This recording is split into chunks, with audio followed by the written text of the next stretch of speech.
Hey, it's Halloween, it's my birthday, and it's Monster Bash Round 3.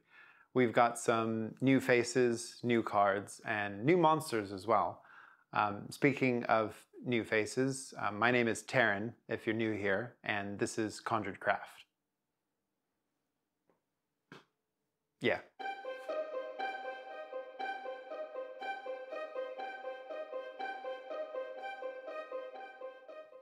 If you find yourself wondering what's Monster Bash, the quick version is get some friends together, draw some random monster parts out of the new deck of cards that we made, and make a monster. This can be sculpting, drawing, needle felt, whatever your art is, just make a monster. And ideally, put it online so we can see it.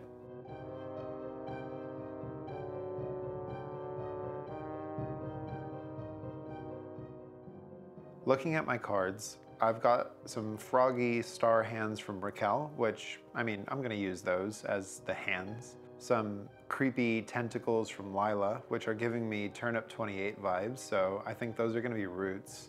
Bill drew these amazing insect wings, but they're just not really fitting with any of my ideas, but the texture on them also kind of reminds me of plants, so we're 2 for 2 on the plant monster.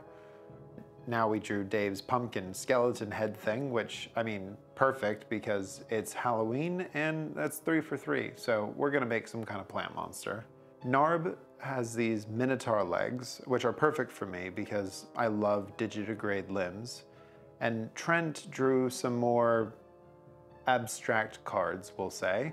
But this still works. I can still work with this because I wanted to make something in a box. And this wizard almost looks like he's in a window or a doorway, so yeah, close enough, right? And finally, look at this lumpy little guy that Will drew.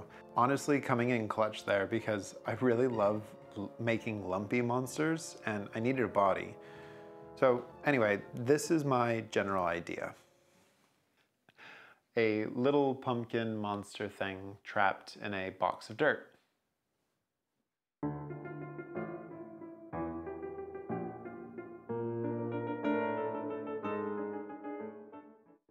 If you're new to sculpting and don't know the wonders of aluminum foil, it's how every single one of my sculptures start out. It's perfect for beefing up your armature at pretty much any scale, and it doesn't really cost much. I have a couple of videos with some tips on sculpting, but if you're interested in a beginner's sculpting tutorial, let me know down in the comments because I've been playing around with some ideas and I think it could be fun. For the main body of something this size, I usually start with a scratch coat of original Sculpey. From there, I carefully remove the crinkly foil center and then go back over it with Super Sculpey to add in some finer details.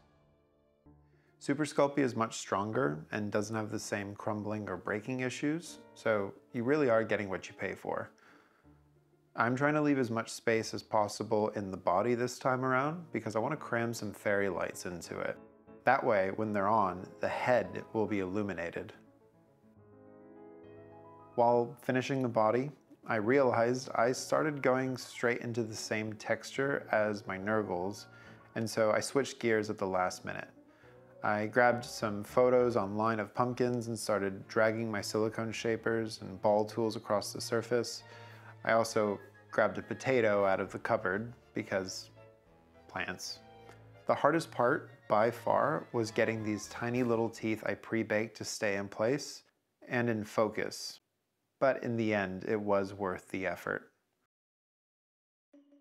I actually spent way too much time going back and forth on how I was going to have a hollow head that would light up. But luckily, my patrons are a lot smarter than me and saved me a bunch of hassles and headaches by suggesting I just sculpt over something clear. Since I can't put plastic in the oven, I'm using the very last of my epoxy sculpt to make the pumpkin head. This is actually the leftover epoxy sculpt from my first Monster Bash video, so I've gotten pretty decent mileage out of it. Once I had the head finished, I could push it into place on the body to get a nice registration for where it'll eventually get attached. And as always, I gave the clay a once over with ISO, and then finally gave this cursed reproductive organ a final bake in the oven. Now that the main body is finished, I got really excited and started to sculpt one of the arms, which, if you've been paying more attention than me, you probably have noticed that this arm is too wide to fit inside the box.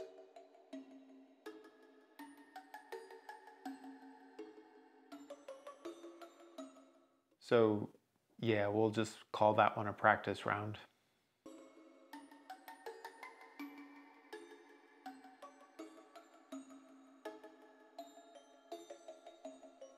I wanted the roots to be quite strong so they wouldn't snap, but I also didn't want to make them out of solid Sculpey. That would just be a waste of material. So I opted for some milliput instead. I have a hard time with epoxy clays because you have to wait once you've mixed them before they hit that sweet spot, but once it's cured, it's rock hard, and I don't have to worry about these little roots ever breaking.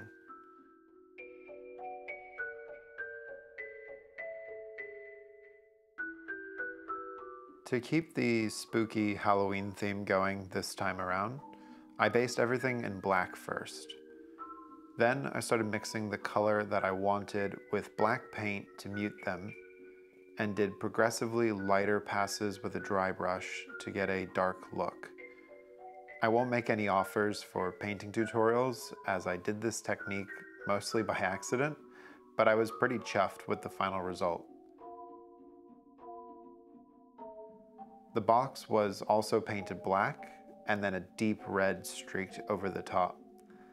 I covered the inside with dried out coffee grounds to simulate dirt, and using some leftover hemp from my Monster Hunter kit, I added these really dark bits of root or plant matter inside of the box. And with that, we're done. Creopan cucurbitaceae. The creeping gourd. It's also known as the Jack-O-Blight or pumpkin thing, depending on where you come from. Its name and story changes from village to village because you see, this plant isn't natural. There was once a powerful wizard who was experimenting with transmutation magic, and when their spell went horribly wrong, the creeping gourd became the latest chapter to the Tome of Terror. While it can grow anywhere and loves the wide open spaces of farmland, the creeping gourd is always on the hunt for a cemetery. Once its roots have taken hold, it grows and grows until it finds its prey, the empty husk 6 feet below. This monster's roots give new life to the deceased, turning what was once a corpse into a mindless horror with a glowing crown. Once they gather enough vessels, they set out to carry on its dark work, to capture more people and continue its spread.